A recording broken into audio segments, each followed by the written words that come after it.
Olá, bem-vindos ao IMIP Educa, seu podcast de conteúdos em saúde para estudantes, gestores e profissionais de todas as áreas. Aqui você fica por dentro do que tem de mais atual com fundamentação científica e a experiência IMIP para fazer a diferença na sua formação e na sua prática profissional. E hoje eu tenho o prazer de receber duas pessoas que eu já desfruto da companhia profissional diariamente lá na Superintendência de Ensino e Pesquisa do IMIP. Eles assumiram a coordenação da recém-criada estrutura de saúde digital.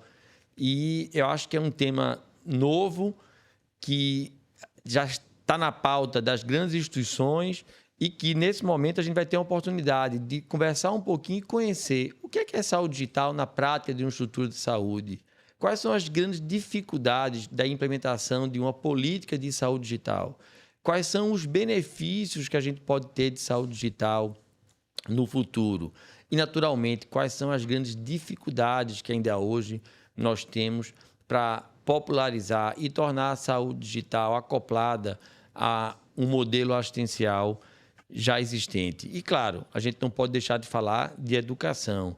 Qual é o papel dessa interface de saúde digital entre educação e saúde? Observem que só agora aqui, já no começo, a gente já colocou alguns tópicos importantes para ser discutidos. E, por isso mesmo, eu gostaria de apresentar as duas pessoas que vão trabalhar aqui conosco hoje. A primeira pessoa é a Fernanda Cordeiro. Desculpa, Fernanda. Fernanda, ela é a vice-coordenadora de saúde digital do IMIP. Ela é enfermeira com mais de 7 anos de experiência no desenvolvimento, gestão e execução de projetos de apoio à assistência à saúde por meio de tecnologia da informação e comunicação. Então, Fernanda, você está auto-intitulada aqui como co-host, ou seja, você vai nos ajudar nessa missão para que a gente coloque na berlinda e entrevista, tá certo? O nosso convidado, Kleber. Bem-vindo, é um prazer ter você aqui. Obrigada também pelo convite. Eu estou muito feliz de participar dessa conversa. E sim, o nosso principal convidado de hoje, o Kleber. Kleber mandaram um currículo enorme aqui para ler, tá? Então vamos lá. O Kleber é médico atuante em consultório, com residência e mestrado em medicina interna. Também atua na área de saúde digital há mais de 20 anos, com especial enfoque na implementação de redes de telemedicina, na promoção das melhores práticas, na utilização de prontuários eletrônicos e no desenvolvimento de soluções móveis aplicadas à saúde.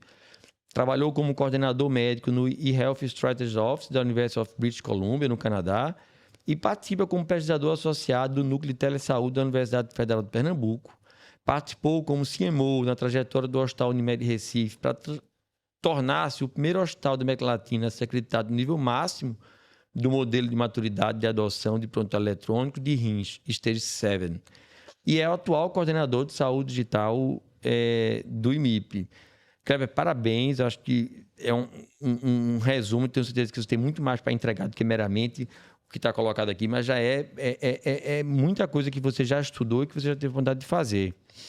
Agradeço demais a tua participação e tenho certeza que a gente vai ter uma discussão muito animada aqui. E aí eu queria começar falando disso, dessa transição.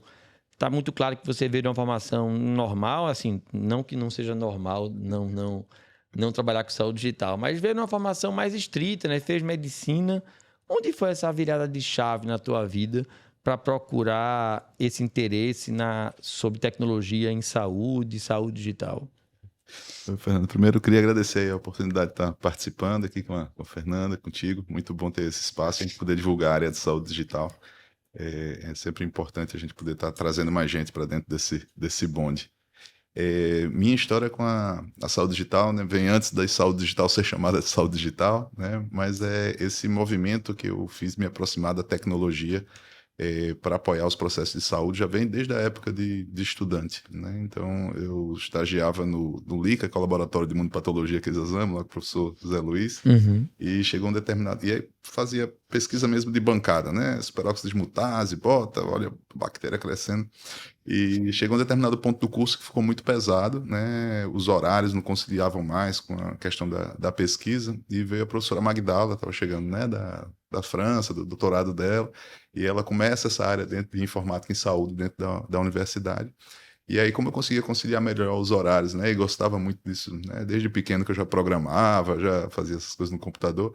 Aí eu comecei a migrar para essa área e daí só foi crescendo. Eu fiz o meu primeiro curso mais formal, digamos assim, na área de informática médica, com o professor Sabatini, em 1997. À época ele ainda era, né, professor da Unicamp. E daí para frente, né, só foi crescendo o interesse e o envolvimento nessa área, sempre conciliando também com a parte clínica, que é uma área que eu gosto muito, né? Então, Bacana, Kleber, é muito bacana. E, Fernanda, você está há quanto tempo propriamente trabalhando com saúde digital? Há em torno de 5 anos. Há 5 anos trabalhando na saúde digital, eu comecei basicamente a partir da análise de indicadores de qualidade, trabalhando nessa parte de qualidade e monitoramento, especialmente de UTIs em outras instituições.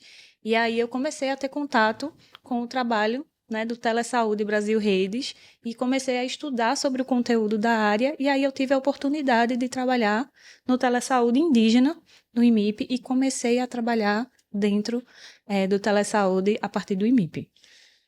Bacana. E, Kleber, considerando todas as dificuldades de implementação de uma cultura, né? Como é que você tem visto o ambiente, seja em Pernambuco, nas instituições que você trabalha, e seja particularmente dentro da instituição, em relação se estamos no caminho certo, e pode ser muito sincero, tá? E o que é que você acha que poderia melhorar para que a saúde digital fosse algo implementado, estivesse na pauta corriqueira das grandes instituições aqui de Pernambuco?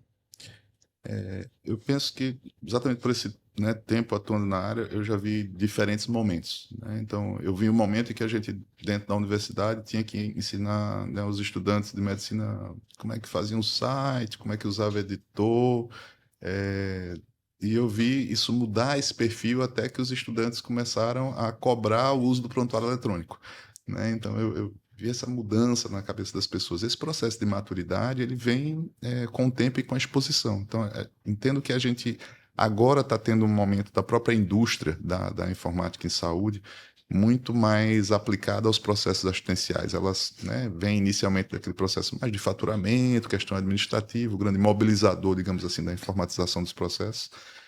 E a gente passa a ver agora mais uso de sistemas de apoio à decisão, né, o uso da inteligência artificial, né, internet das coisas médicas. Então, você começa a ver mais aplicações mais dirigidas para o componente realmente de saúde do ponto de vista assistencial.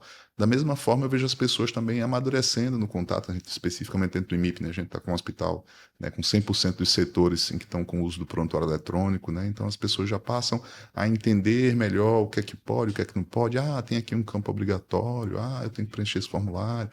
Então, o exercício passa a ser não convencer as pessoas a ir para o eletrônico, né, mas fazer com que as pessoas enxerguem como elas podem se beneficiar de modelar, né, a questão do eletrônico. Então, esse processo de maturidade, isso vem avançando e eu acho que é muito positivo para a saúde. Eu sei que a Fernanda, ela tem uma das áreas de atuação dela com, na verdade, transformação de dados em informação, né? Você faz belíssimas apresentações, você tem um Power BI que já mede hoje, né, a nossa produção ambulatorial. E como é que tem sido, se você já tem conseguido se beneficiar em relação à extração de dados, uma vez que hoje, como o Kleber já bem colocou, a gente já tem um prontuário eletrônico 100% estabelecido, ou quase 100% estabelecido na instituição, se tem conseguido, e eu vejo como um dos benefícios, né, de um hospital que está se digitalizando, acho que uma função elementar, uma vez que já saiu das questões de back-office, né, faturamento, compras, que é uma coisa que, como você bem colocou, os prontuários eletrônicos não eram prontuários eletrônicos, eram softwares administrativos para unidades de saúde, né, hospitais. E agora sim, com a interface, ou seja, a grande fonte geradora de dado, para que esse dado gere informação. Como é que você tem visto isso, Fernando? E se você tem sentido já algum benefício do processo de digitalização dos prontuários eletrônicos do IMIP? A questão de análise de dados, ela não é uma coisa nova dentro das instituições, mas ela tem avançado de uma forma qualitativa desde a implementação do prontuário eletrônico, obviamente. O registro da informação em saúde, a partir do meio do prontuário eletrônico, ela se torna cada vez mais qualificada.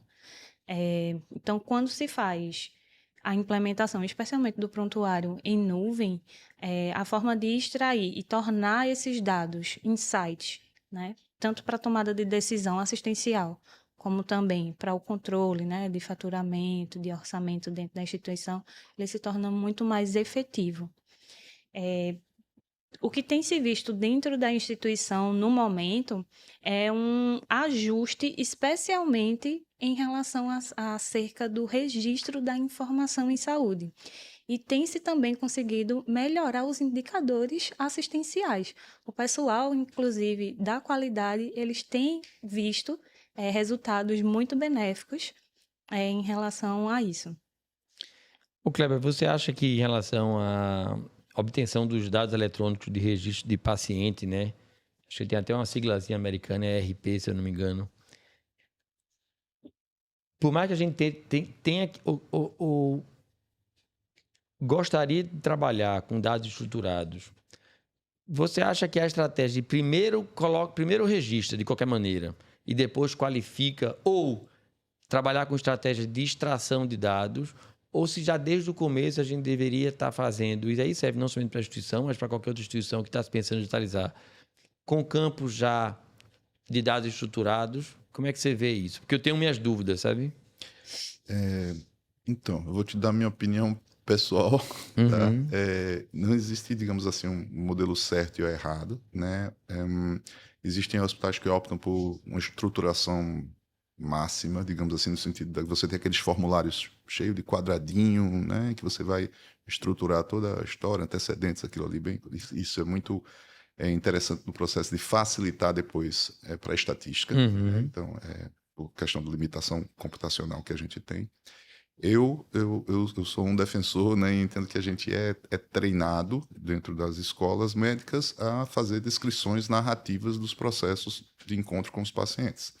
Então, eu acho muito limitante o exercício de transformar isso em quadradinhos. Entendo que é um momento em que a gente vive que a tecnologia ainda tem limitação na questão de processamento de linguagem natural e a gente ainda está convivendo com esse tipo de cenário. Mas entendo que, com o passar do tempo, a gente cada vez mais vai conseguir extrair informação, extrair dados de qualidade de textos narrativos, porque a máquina vai ser, né, capaz de, por exemplo, você usar um padrão internacional como o SNOMED CT, que você vai ter as terminologias médicas associadas aos termos clínicos, você vai entender, a máquina vai entender o que está escrito ali no texto não estruturado e poder trazer isso para a gente com qualidade. Acho que é uma questão processual, já estou falando de décadas de estudos nessa área, isso vem avançando, não sei em quanto tempo isso vai estar pronto, mas acredito que no futuro a gente vai estar falando desse cenário. Mas o que é que normalmente eu faço quando vou, né, implementar algo dessa natureza, eu tento identificar para as pessoas que tipo de indicador, que tipo de mensuração que ela precisa lá na frente, e faço o caminho inverso. Então, eu começo pelo fim, digamos assim. Chego ao pessoal, o que é que você gostaria de ver ao final? A pessoa, eu gostaria de que tivesse essa informação com essa, cruzasse isso com isso. Ok, é isso que você quer ver? Ok. Vamos pegar esse mínimo aqui que você quer. E aí eu pego isso e aí eu estruturo no formulário de coleta de dados ali, ou de evolução, e eu deixo o resto não estruturado quanto possível para pessoas poderem ficar livres para descrever. E aí, com o passar do tempo, à medida que as pessoas vão, né, evoluindo ali no sentido de, eu gostaria de mais isso, mas isso a gente vai adaptando o formulário. Uma das grandes vantagens, né, da questão da saúde digital, da informática dos prontos eletrônicos, você não está falando de uma pinça, você tem que voltar para a mesa, voltar a desenhar para produzir aquela pinça. Você vai lá e ajusta algumas horas, né, dias de trabalho de uma equipe, vai conseguir ajustar aquilo ali e você começa a qualificar um pouco melhor a sua informação para algo que vai ser útil. Porque às vezes existe também o risco de você colocar algo extremamente estruturado que vai fazer com que as pessoas, né, o profissional passe por um processo ali de se esforçar para marcar um quadradinho ou tentar codificar o diagnóstico dele dentro de uma determinada lista. E esse esforço, às vezes, não se traduz no uso daquele dado, porque a instituição não está nesse processo de maturidade ainda de usar aquilo. A gente fala muito de ciência de dados em saúde, né? Ciência de dados de saúde, que, sob uma lógica de processo, a ciência de dados de saúde, ele praticamente hoje depende de um input de dado lá do registro de dado eletrônico do paciente. E eu vejo ainda discutir pouco. Eu vejo a gente falando, enchendo a boca para falar de saúde digital, de digitalização, de cultura de inovação, de instituição digital. E a gente esquece, e aí voltando, esquece até o digital. fala somente de registro de dados de pacientes. Esquece o digital da conversa. Se a gente não tiver uma cultura de inserção de dados de forma adequada, seja de forma analógica ou digital, como é que a gente vai trabalhar esse dado, transformar esse dado em informação? E isso a gente tem que fazer uma meia-culpa nas próprias escolas médicas. As escolas de saúde, em geral, a gente trata mais o prontuário eletrônico como sendo uma das principais, mas não a única estrutura de fonte de dados, como sendo quase que um instrumento de proteção legal. Olha, você escreva bem no prontuário, porque isso protege você. É óbvio que não estou menosprezando esse valor, não. Mas, acima de tudo, quando a gente está falando de medicina preditiva, quando a gente está falando de previsibilidade de custo, quando a gente está falando de pesquisa científica, se baseia de uma extração de dado. Recentemente, Kleber Fernando, eu fui chamado para fazer parte de um grupo, um consórcio de pesquisadores, para criar um score de mortalidade para a cirurgia de revascularização miocárdica. E aí a gente foi apresentado a uma plataforma muito bonita, web-based, com login individualizado, toda a proteção de LGPD, de acesso a dados, e 147 variáveis a serem preenchidas. Estão estimando que, minimamente, para que a gente tenha um N razoável ou um número percentual que possa levar um score dentro da curva ROC, né? Ok, são 4.000 inputs. Um número absurdo de dados. E aí, a gente perdeu o foco da discussão, que era um score que era bacana, porque começou-se a problematizar. Na mesa de reunião, vários pesquisadores, ou a CEO dessa empresa que vai representar esse consórcio de dados, estava falando, não, porque depois a gente vai tentar criar interoperabilidade com os seus prontuários eletrônicos, e cada um levantava a mão. Ah, eu tenho TASI, ah, eu tenho MV, ah, eu não tenho prontuário, ah, eu escrevo no papel. Você vê, né? A gente ficou... E não era o foco. Esse não era o foco. O foco é que, ó, para você ter informação, você precisa ter dados. Então, guardem isso. A geração do dado ela é muito importante. Eu, particularmente, me preocupo com plataformas de construção de dados que a gente já enrijeça muito sobre a ótica de um produto fim de médio ou longo prazo, que pode ser que o produto fim que você espere depois que você estruture os dados já não seja nem mais esse. Ou você precisa ampliar ou diminuir, né? E não sei se recentemente vocês viram uma líder do mercado de prontuário eletrônico aqui na América Latina, lançou recentemente na Feira Hospitalar em São Paulo um prontuário eletrônico interligado ao ChatGPT. E a ideia é que você faça uma construção orgânica dos dados e essa plataforma de inteligência artificial consiga extrair e estruturar os dados. Isso é uma coisa bem bacana. E eu não tenho medo nenhum do ChatGPT, primeiro que eu acho que o ChatGPT não vai propriamente operar um coração ainda, né? E recentemente uma empreiteira na Bélgica, né, colocou uma placa bem grande. ChatGPT vem a terminar esse prédio, né? Então, eu acho que o ChatGPT é uma grande ferramenta. Nesse prontuário eletrônico mostrou muito do que a gente estava falando, né? Assim, se a gente tiver e assumir o compromisso de que os profissionais de saúde eles forneçam dados, pode ter certeza, com que a gente já tem tecnologia hoje, seja através de Fernanda com seu Power BI maravilhoso, seja através de tecnologias novas, como, por exemplo, o ChatGPT vinculado agora à extração de dados em tempo real do prontuário eletrônico, dando muito mais organicidade, né? Você imagina?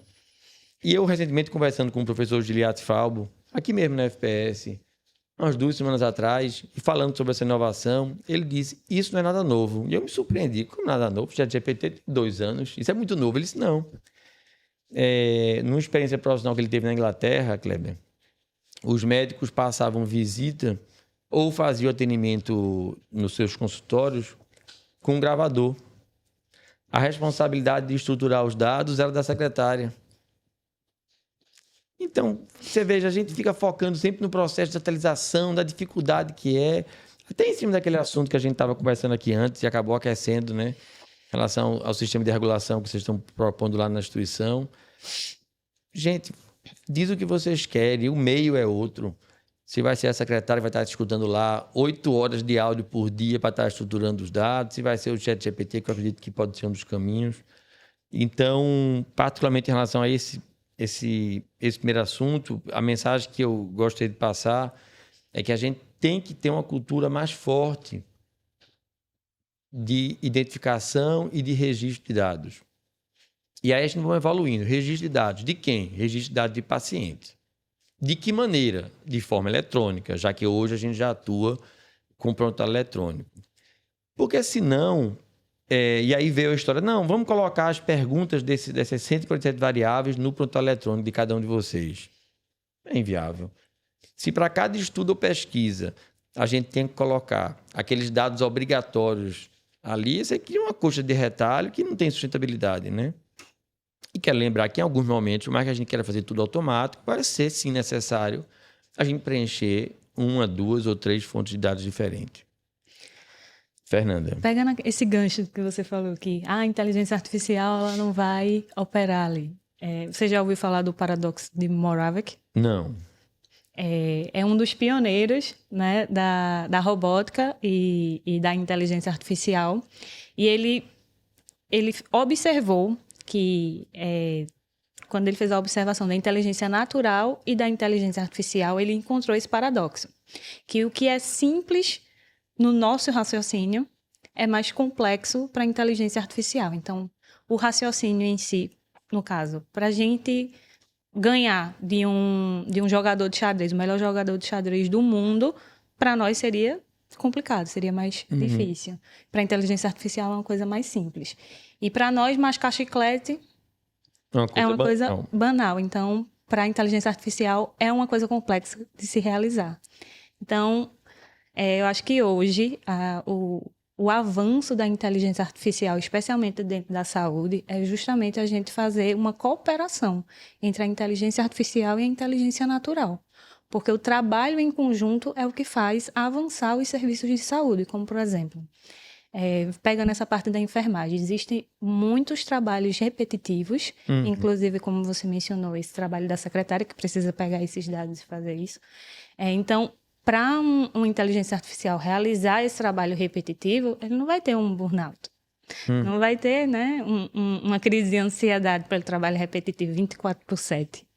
Né? Então, a gente pode avançar nos serviços de saúde, de um modo em geral, fazendo a cooperação da inteligência natural com a inteligência artificial. Com certeza. É um instrumento, né? Vai estar ainda durante muito tempo, até que as máquinas entrem em rebelião. Tá? Até lá. Tem aquele, como é o nome do sistema de Terminator? Skynet. Até a Skynet tá certo querer tomar conta. A gente tem muito tempo ainda para cooperar, para ensinar, para tutoriar. Mas ainda estamos no poder de tutoriar, né? A inteligência artificial, as plataformas como, por exemplo, o ChatGPT. Mas eu tenho certeza que todo mundo aqui está ligado na gente sobre o tema saúde digital. Quer escutar um pouco sobre, não apenas sobre dados, embora eu acho que é uma vertente muito importante da saúde digital, mas todo mundo quer falar sobre teleassistência, Kleber. Quer falar como é que é essa história de vai trocar o contato humano logo numa área de saúde que a gente aprende lá atrás, que exige o toque, o olho, o cheiro, o tato, o olfato. Como é que é, Kleber? Vai colocar na tela o doente e vai conseguir ter o mesmo resultado? É possível? É possível. E mais recentemente, né, depois, durante a pandemia, a gente teve a liberação, né, de resoluções, né, ou seja, o aspecto regulatório que faltava aqui no país para a gente poder fazer esse exercício de atendimento remoto, né? E a gente não está querendo comparar o atendimento remoto com o presencial. Não é dizer que colocar uma câmera, esse anteparo tecnológico pela internet, longe, vai ser melhor do que você ir na consulta, né, com o seu médico, com o seu nutricionista, que você já conhece. Mas a gente entender que existem cenários em que não é possível ou é extremamente custoso, não só do ponto de vista financeiro, mas às vezes do ponto de vista de sofrimento mesmo do indivíduo, para que ele se desloque até um ponto de atenção, para que ele receba um determinado cuidado. Então, a gente hoje dispõe de tecnologia e regulamentação que permite que as pessoas possam beneficiar do contato com o profissional e que o profissional possa analisar, né, esta situação clínica e fazer uma tomada de decisão. Olha, isso aqui que a gente conversou e do modo que eu te vi, já é suficiente para eu fazer uma tomada de decisão e orientar o que você deve fazer para melhorar a sua saúde, ou não, chegar à conclusão de dizer, olha, a gente foi até aqui, mas eu vou precisar, por exemplo, palpar seu abdômen, tá? E vou precisar que você venha para consulta presencial. Então, não é algo que exclui, mas é algo que acrescenta dentro do sistema de saúde, trazendo um maior alcance, podendo ajudar mais pessoas em situação de risco e que, de outra forma, né, só com o presencial, elas estariam mais limitadas, sem ter o acesso ou tendo um acesso de forma mais difícil. E isso traz uma vantagem também para o sistema como um todo, né? A gente pensar em termos de logística, pensando no sistema de saúde, da gente fazer o melhor uso dos recursos dentro da saúde, o melhor uso do tempo dos profissionais. Não dá para eu pensar que eu vou conseguir colocar um cirurgião cardíaco em cada um dos 5.000 municípios do país para estar ali avaliando pacientes que tenham necessidade, ou seja, vai haver uma necessidade da gente distribuir essa expertise, esse conhecimento dentro do país.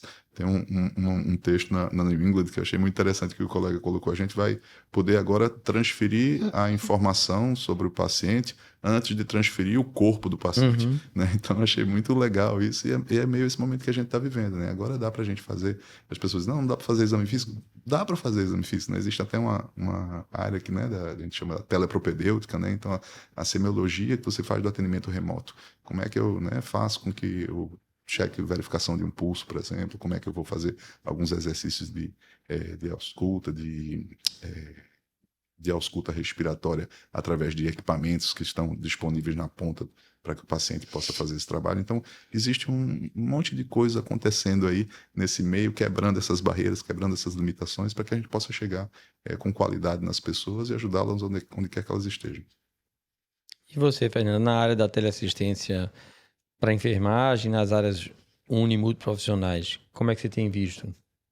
Tem sido um grande avanço, né? Já nos últimos 10 anos, especialmente para a enfermagem, com um serviço tanto de teleinterconsulta, de conversa entre os profissionais, especialmente para quem trabalha, né, na atenção primária, que pode conversar com um especialista, tirar as dúvidas, especialmente para os profissionais recém-contratados que saíram agora das academias, né, e muitas vezes têm uma necessidade de ter um contato com um especialista para fazer um encaminhamento.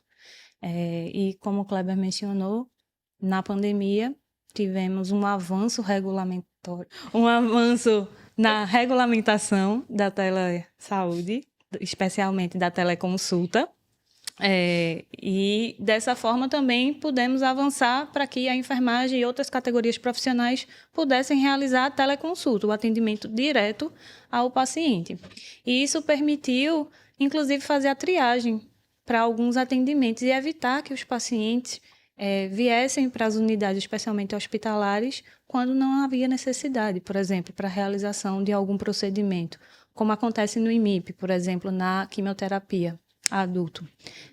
Os pacientes eles passam por uma triagem de enfermagem para ver se eles estão aptos a realizarem a quimioterapia. Então, se acontecer alguma coisa que precise ser adiada a quimioterapia, eles não vão perder a viagem. Uhum.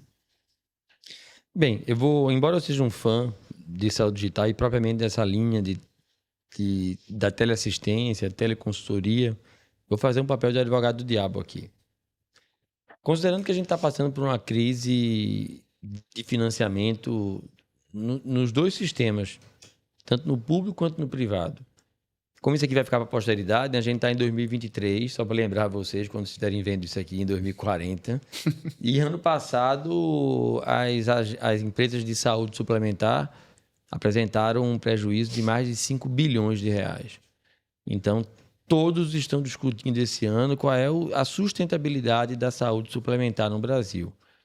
Faço parte de um grupo do WhatsApp aqui com outros gestores do Brasil e estão atacando, inclusive inserindo tecnologia, tentando diminuir fraudes. Grandes operadoras vão estar inserindo identificações biométricas para você acessar o aplicativo, para que as solicitações de reembolso, de autorizações de procedimentos sejam feitas realmente com identificação biométrica facial, né? Então, mas há um problema posto. E não há como discutir, seja no público ou no privado, que uma das maneiras de você controlar a despesa é diminuir sinistralidade, diminuir evento.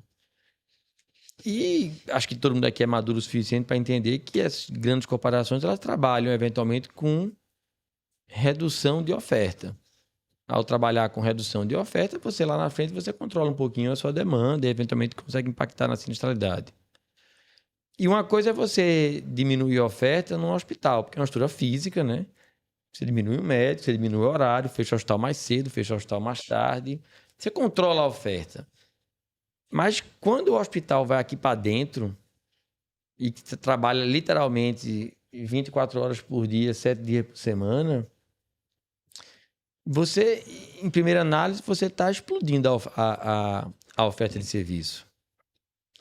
Tanto para aquele, e aí a gente entra sobre a lógica da saúde digital. É melhor porque a gente vai racionalizar mais o atendimento, só vai procurar quem precisa.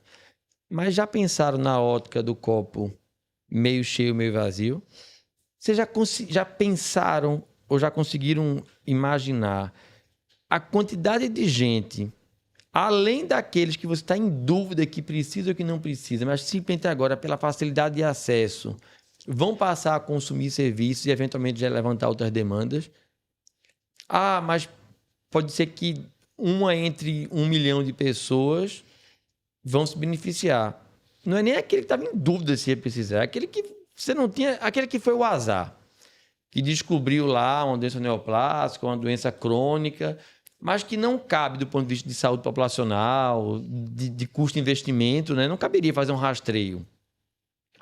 Então, por outro lado, a gente defende muito saúde digital como sendo uma medida até de economicidade.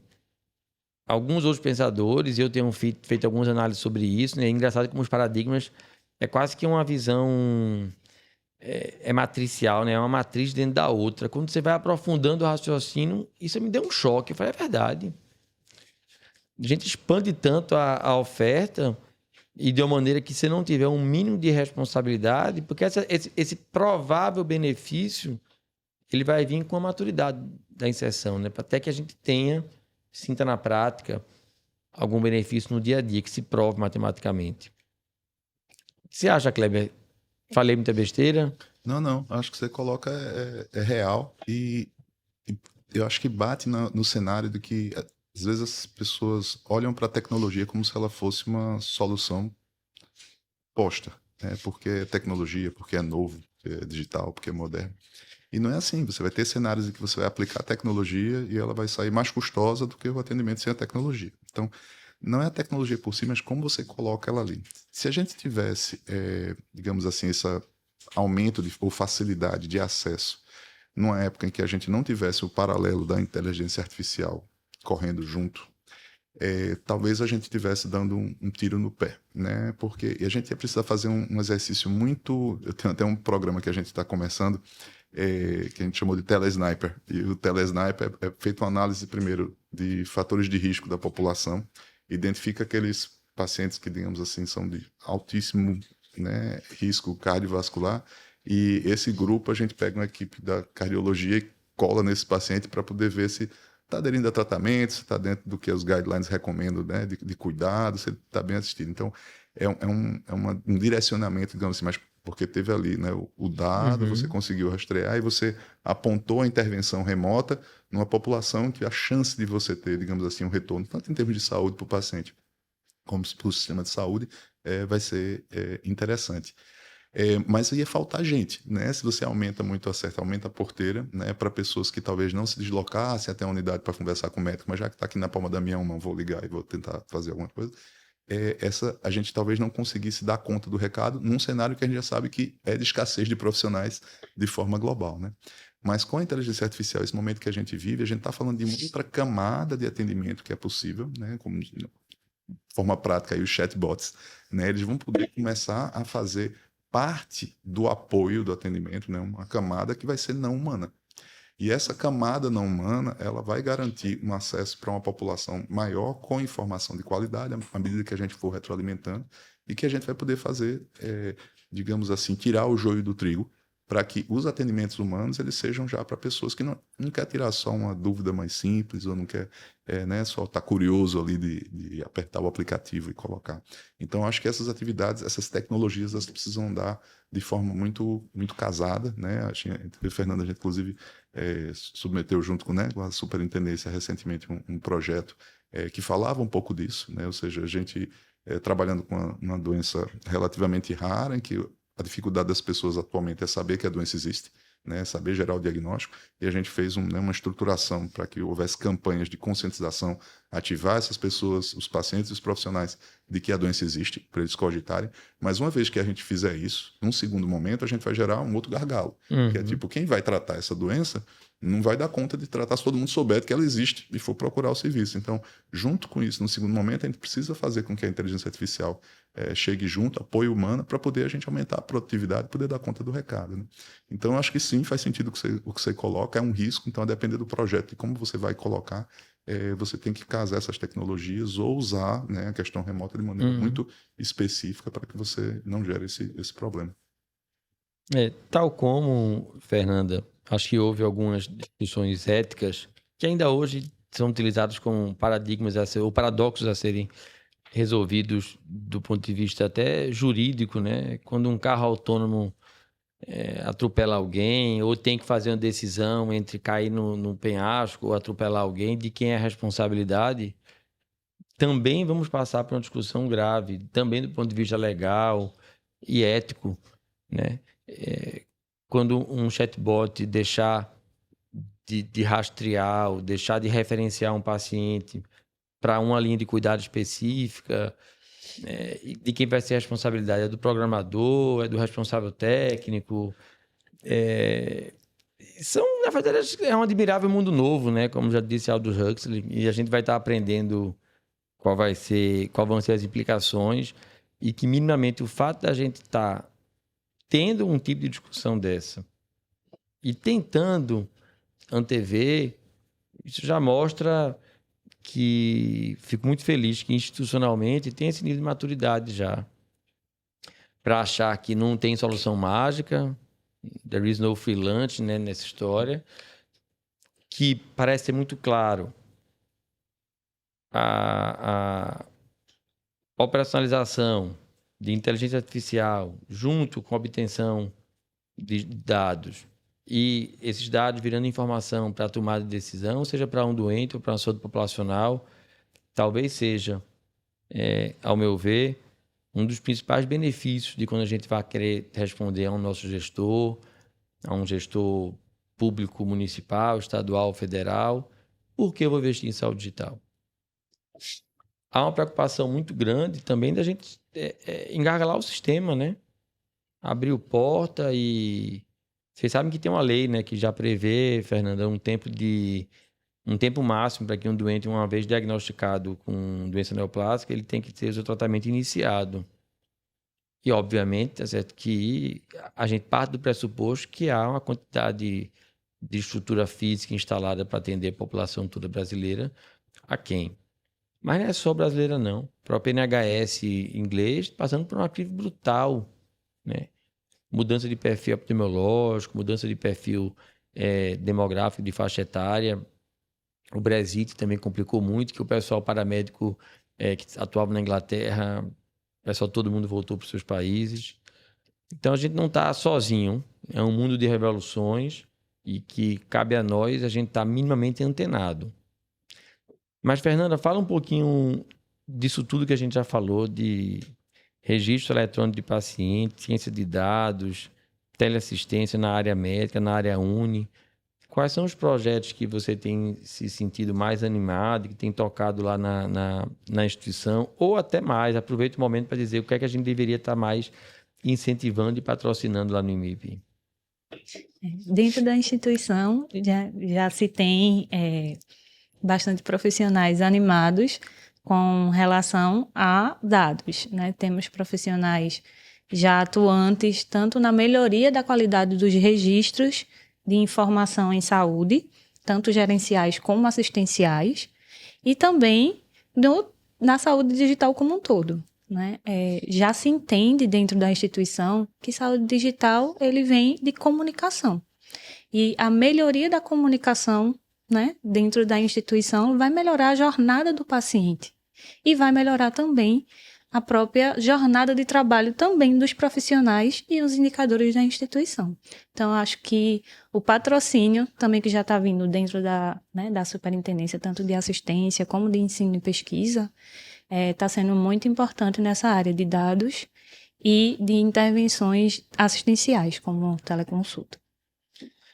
Sabe que a gente fica na ansiedade de querer fazer mais rápido, mas você sabe que até para estruturar um headcount mínimo de pessoas para estar tocando saúde digital é muito difícil. Eu me cobrei muito, cobrei a vocês, e eu acho que a gente acaba se cobrando, né? Tipo assim, somos nós somente. Mas juro a vocês, vocês me perguntarem ou se perguntarem qual que é a estrutura dentro de uma razoabilidade e de fundos realmente bem finitos, de uma estrutura mínima, né? Se você pudesse, se foi contratado por um hospital, Kleber, se foi contratado por um hospital que faz parte de uma rede, tá? Então, esse hospital é um hospital que também tem atendimento próprio, mas ele também atende alguma coisa verticalizada, tem lá suas, talvez, milhares ou poucas dezenas de milhares de vidas e que, preferencialmente, há um direcionamento dessa rede para cá. E o pessoal quer montar uma estrutura de saúde digital com esse foco, né? De ter um gatekeeper e, como primeira interface, colocando tecnologia e referenciando e triando a experiência de linha de cuidado desse paciente. Montar uma estrutura dessa, você teria pragmática dizer que eu preciso de 3, 4, 5, 10, 15 profissionais e ainda mais, com que tipo de expertise diferente? Assim, de cabeça eu não consigo, Fernando. Tinha que entender talvez um pouco mais do projeto, ver, né, É fictício isso, viu, gente? Eu não estou querendo obter informação de graça de Kleber, não. É só para dizer, porque eu acho que é difícil mesmo, né? É muito difícil, porque você não está falando mais de uma era em que você tinha um profissional ali que ele, né, sabia do todo, digamos assim, né? Você ainda tem os dinossauros, talvez, que participaram disso e, né, que vem o todo. Mas cada vez mais as pessoas vão se especializando mesmo dentro dessa área, né? Então você vai ver o cara, né, mais de prontuário, o outro mais de tele, né, o outro mais de dados, né? Então, assim, cada um vai meio pegando o seu nicho, então a depender do projeto, da finalidade, você vai precisar de gente com expertises diferentes, né? Eu estava brincando no outro dia, eu digo, cara, não tem mais paciência para esse negócio de front e back, porque fica um apontando para o outro, dizendo que o problema é ali e aqui. Antigamente era um só que fazia resolvia o assunto, mas é isso, né? As áreas vão avançando, né? As pessoas vão se tornando mais especializadas nos seus nichos, e aí a depender do enfoque, pode precisar de mais gente, menos gente. Mas...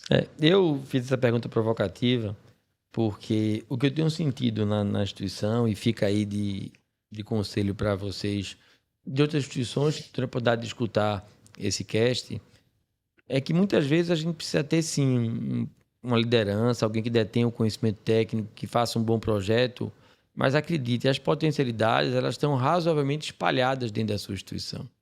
Você já tem gente com algum conhecimento próprio ou com conhecimento específico dentro da sua TI, dentro do seu serviço de arquivo médico, dentro da sua gerência ambulatorial, da sua gerência de internamento. E que, como a gente acredita que por mais que a gente possa ter um organograma, uma caixinha muito bem definida de saúde digital, a saúde digital ela não foi feita para que ela seja conduzida dentro daquela caixinha. A saúde digital ela transversaliza toda a gestão e, por isso mesmo, ela é tão grande quanto for o tamanho da sua instituição ou da sua rede.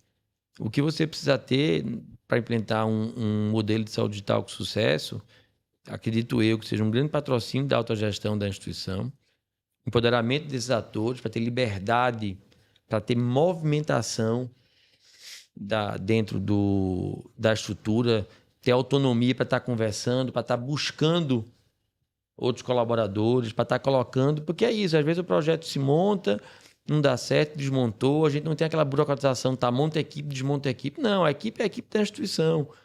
E que negociando horários e entregas, mesmo sob outras subordinações, e quando o projeto se mostra ser um projeto realmente de benefício, acima de tudo, da instituição, não falta gente, não. Mas a boa notícia é que sexta-feira agora a gente vai ter uma conversa com a nossa nova telereguladora, Então, em primeira mão aí, um projeto bacana do IMIP, capitaneado pela Diretoria de Extensão. Vocês sabem que a instituição, o IMIP, ele atua fazendo extensão assistencial, administrando algumas unidades de saúde da família da Prefeitura do Estado do Recife. E num contrato novo vai fazer parte do escopo do novo contrato a teleassistência. Teleassistência seja como fim mesmo, a teleassistência direta ou a teleconsultoria. E é importante ter a figura do teleregulador. Então, vai ser uma profissional que a gente vai conhecer. Eu vou até tentar articular depois um horário. Mas a figura do teleregulador deve fazer minimamente parte desse escopo mínimo. Eu sei que a Fernanda já fez muito teleregulação. Ela está numa função agora mais gerencial. E é muito importante o teleregulador, que não souber, não dominar os conceitos tecnológicos da telesaúde, minimamente ela entenda muito de saúde. Porque tudo que Kleber bem colocou, né, é de querer otimizar com a teleassistência. Se for alguém que estiver direcionando errado, ele vai estar causando piora de impressão. Em primeira instância, risco maior para o paciente, né? Que está numa trilha de cuidado e que foi jogado para outro caminho. E mais custo, mais demora, mais perda de energia e de profissionais. Você ia falar, Fernanda? Não, isso. Gente, a gente está completando aí um bom tempo já de conversa. Quanto tempo, Fernanda, já? Fez 40 minutos. 40 minutos de conversa. O tema saúde digital é um tema riquíssimo. Eu tenho certeza que a gente não abordou nem 5% de tudo que a gente poderia falar e da competência que estava aqui nessa mesa. O que fica, então, um pedido. A gente pode voltar e deve voltar e vai voltar muito mais vezes aqui com o Kleber e com Fernanda. E depende muito de vocês. O que é que vocês gostariam mais de escutar relacionado à saúde digital? Implementação de prontuário eletrônico, registro eletrônico de dados, o que fazer com os dados, como é que a gente transforma em informação e direciona a gestão, teleassistência, plataforma, questões éticas regulatórias da teleassistência, efetividade, a inserção de tecnologia, né? Muitos dispositivos hoje que já permitem que você consiga até fazer um exame físico à distância, né, Kleber? Então, tem um mundo de coisas que a gente pode explorar ainda. A gente vai colocar uma caixinha aqui ou em algum lugar aqui, onde a gente possa colocar opções, para que a gente volte mais vezes, talvez para fazer perguntas, respostas mais objetivas, porque é um mundo novo, todo mundo quer entrar, todo mundo está vendo que é um caminho ótimo, porque, por um lado, pode aumentar a receita, no outro pode gerar economia de recursos, né, humanos e materiais, mas lembrar que não tem nenhum estudo duplo cego, randomizado, que diga que esse é o caminho. E também não tem nenhum grande estudo prospectivo, observacional, com um corte que pegue uma linha longitudinal de tempo muito longa, porque não tem muito tempo. O que a gente está fazendo muito é em cima de conceitos bioéticos que a gente acredita que sejam sérios, que vai nos levar à implementação sustentável de saúde digital. E eu tenho muita fé que o IMIP, mais uma vez, consiga se destacar dentro do cenário nacional como sendo uma instituição inovadora que trouxe a saúde digital para dentro da sua prática diária, que naturalmente que trouxe isso um benefício para a população que precisa do SUS. Então, eu estou finalizando o episódio de hoje, que falou sobre saúde digital, com a presença aqui de Fernanda e de Kleber. Estou agradecendo demais a participação de vocês. Kleber, suas palavras de despedida. Gente, muito bom, Fernando. Sempre bom a gente estar podendo falar da saúde digital, falar dessa área. Né? Eu quero fazer um convite, né, para os profissionais de saúde para que eles se engajem mais, né, na construção desse futuro. Né? Então, a gente está falando de tecnologia, a gente está falando de uma área que vai ter o pessoal ali de TI, o pessoal de engenharia, o pessoal mais, digamos assim, dos bits e bytes, mas eles precisam muito do apoio do pessoal da saúde para que isso que está sendo feito, né, desde a startup, né, até a Big Tech, que isso tenha valor efetivamente para, né, para a saúde, para o paciente. E esse olhar dos profissionais de saúde faz toda a diferença. Então, o máximo que vocês puderem, né, colaborar, intervir, eu sei que às vezes, porque o sistema é chato, porque isso aqui, esse aplicativo não funciona. Se não está legal, se está faltando alguma coisa, se tem uma funcionalidade que você gostaria, não adianta só a gente apontar o dedo para o pessoal da TI e esperar que eles, né, cheguem a essa conclusão.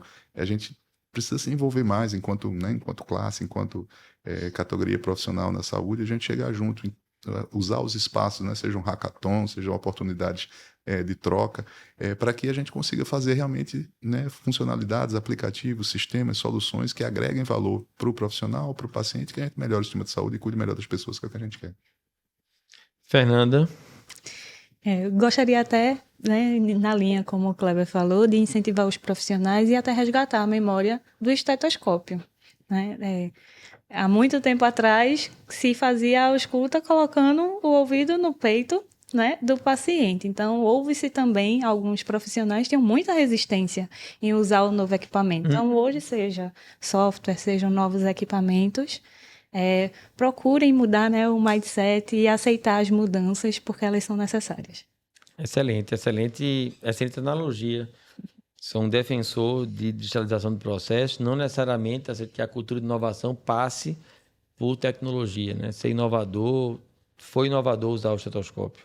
Hoje é inimaginável achar que a gente ia estar estudando com ouvido. Então, excelente lembrança. E embora eu não possa dar mais detalhes, porque a gente está em construção, eu quero dizer para vocês que esse binômio aí, MIP e FPS, está se preparando para esse ambiente de trabalho, para essa chamada que vocês estão fazendo, para que o profissional de saúde ou para que o profissional geral queira trabalhar com tecnologia e saúde esteja mais capacitado. E em cima disso, numa parceria com a grande instituição de tecnologia daqui de Pernambuco, a gente está começando a desenvolver um modelo de graduação e de pós-graduação para que capacite. Então, essa chamada de vocês é muito pertinente. A gente tem muita fé que em muito pouco tempo a gente possa oferecer aí pela FPS, pelo IMIP, modelos de pós-graduação e de graduação que torne o profissional que queira trabalhar nesse ambiente desafiador e inovador de saúde digital muito mais capacitado e que possa entender um pouco mais desse assunto e principalmente colocar na prática. Então, gente, se você curtiu esse conteúdo, acesse o nosso site imipeduca.com.br, a nossa rede social no Instagram, Imipeduca, e o canal no YouTube Imipeduca. E fica por dentro dos materiais gratuitos. Entra lá, se cadastra e passa a receber, então, em primeira mão, todas as novidades que estão sendo produzidas por toda a equipe do Imipeduca. Queria agradecer demais a audiência, nos colocar à disposição para as perguntas, que eu tenho certeza e gostaria muito que viessem perguntas para que a gente pudesse nos encontrar mais uma vez aqui para discutir mais sobre saúde digital. Um abraço, tchau, tchau.